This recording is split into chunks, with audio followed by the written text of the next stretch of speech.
She hosted intimate tea parties for family, where she'd slip in phrases like, "It's been hard with my sister not being supportive," or "She's taking it badly." I don't blame her.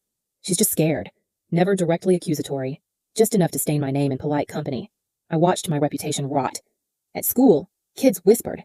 Teachers offered sympathy, then watched me suspiciously. My grades started slipping. Not because I couldn't do the work, but because I couldn't focus. I had one eye on the hallway, waiting for the next rumor to land like a slap. Then one day I came home, opened my laptop, and found it shattered.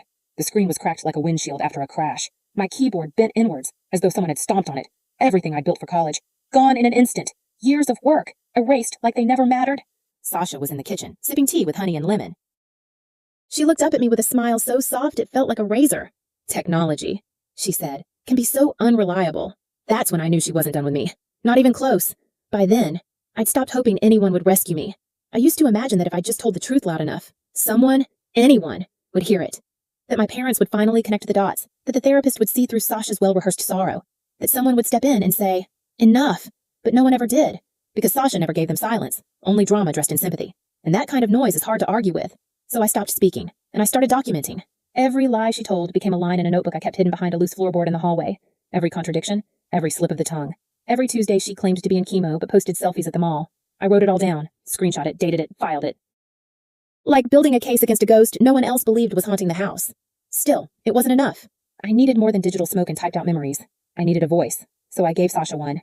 I bought miniature voice recorders, cheap, discreet, silent things that could disappear into corners without anyone noticing. I slid one behind the vase in the dining room, another beneath the couch cushions where she took her pity naps. One was hidden deep in the hallway cabinet, tucked quietly beside the unused candles. And then I waited, listening for the truth to speak when no one was watching. And what I caught, it changed everything. At night, while the house creaked and sighed, her voice would float through the thin air like poison on silk. She'd call her friends and laugh, actually laugh, about how easy it was, how our parents were eating out of her hand, how she'd stolen my room, how my stupid Ivy dreams were crumbling just the way she'd planned. I sat there with headphones pressed tight, hands trembling, listening to her mimic our mother's voice in a parody of concern that made my stomach turn. She bragged about the way I looked like a kicked puppy the day my laptop died. She mocked my therapy sessions, calling me a narcissist in the same breath she admitted she'd invented every medical document from Pinterest articles and Canva templates.